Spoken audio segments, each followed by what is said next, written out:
Welcome to Hood Champion Boxing Sports. In boxing, you find a way to win or you find a way to lose. What's going on with Keith Thurman? They call him Keith one time, Keith sometimes, Keith once upon a time. Now they call him Keith no time Thurman. Because supposedly he has a tear in his bicep and he can't fight Tim Tszyu. Keith Thurman's been replaced by Sebastian Fundora. And I'm going to tell you right now,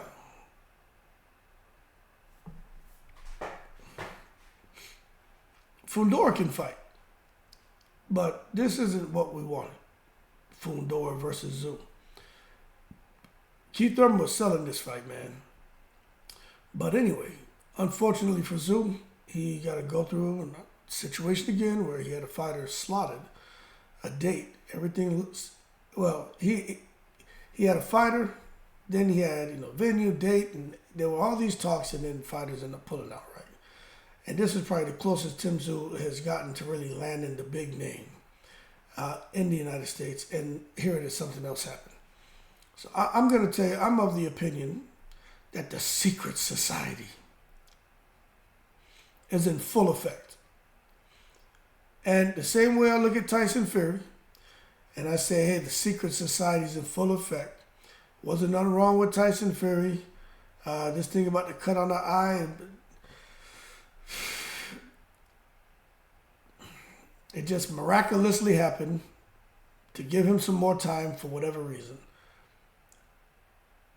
The same way I'll sit there and start with the conspiracy theories and put the hairy eyeball on Tyson Fury. I've got to put the hairy eyeball on this situation. Now, Keith Thurman and Terrence Crawford. A lot of people, I don't know how many people really realize that that's a pretty big fight. Especially now that Keith Thurman is back and in shape. Especially that Terrence Crawford's team think very highly of Keith Thurman. And especially that Terrence Crawford doesn't seem to have a fight on the table. A lot of fans are frustrated with Terrence Crawford because he's not back in the ring. Hasn't pinpointed a return opponent.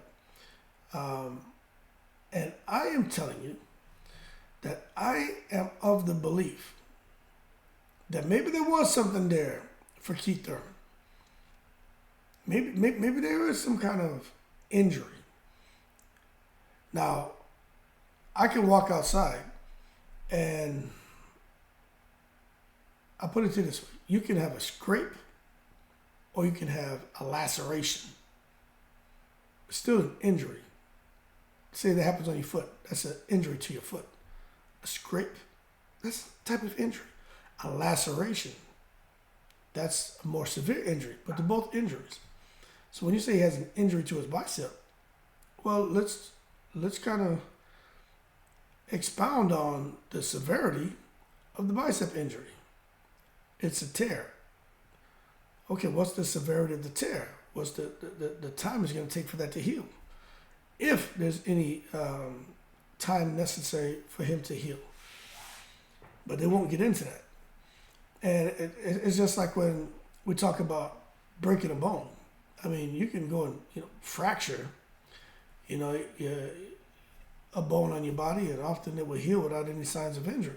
But then you get a clean break, a compound fracture and shit like that. Well, now you got serious problems. But it's all can be put under the same category, right? But then it's just going to be different levels to the severity of the injury. But when it comes to Keith Thurman, I hear about a bicep injury, possible small tear. That tells me that it could give him just enough time to allow that to heal while he can still do things to maintain the conditioning that he's achieved in getting ready for Tim Tszyu. And Keith Thurman and Terrence Crawford could be a fight that gets announced because so far they shot down the Eubank Jr. Terrence Crawford fight. I was sitting here thinking, that's probably going to happen anyway, even though they're saying it's not going to happen. Then this shit happened with Keith Thurman. I'm like, hold on a second. I don't just take it for what it's worth. I think there's more going on than what we're being led to believe.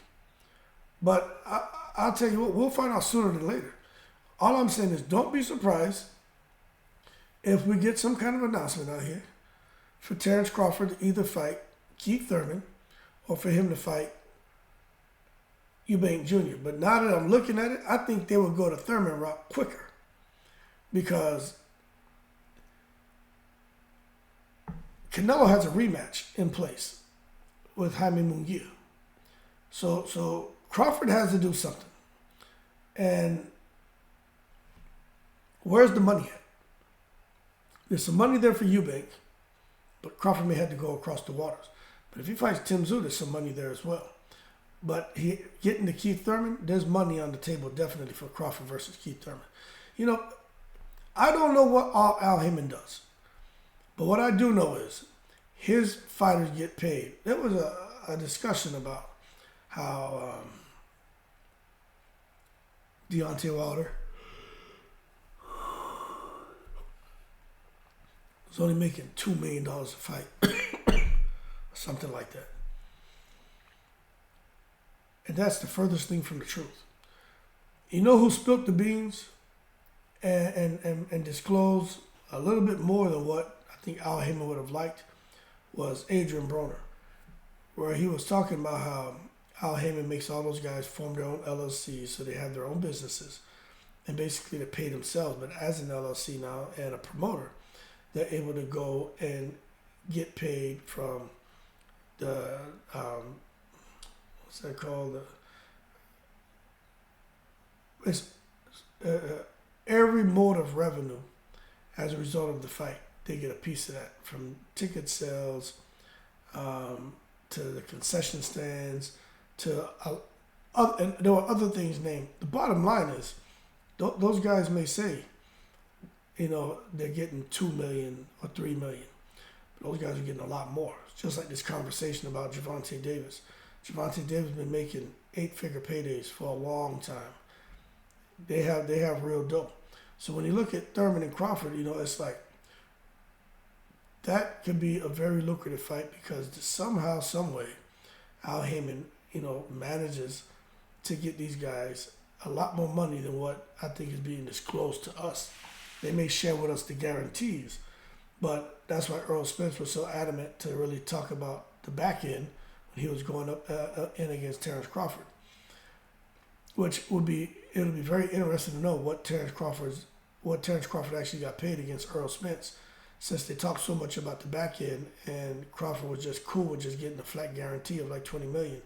But it makes me wonder, after they fought with their guarantees, when the dust settled, just how much money did Crawford make?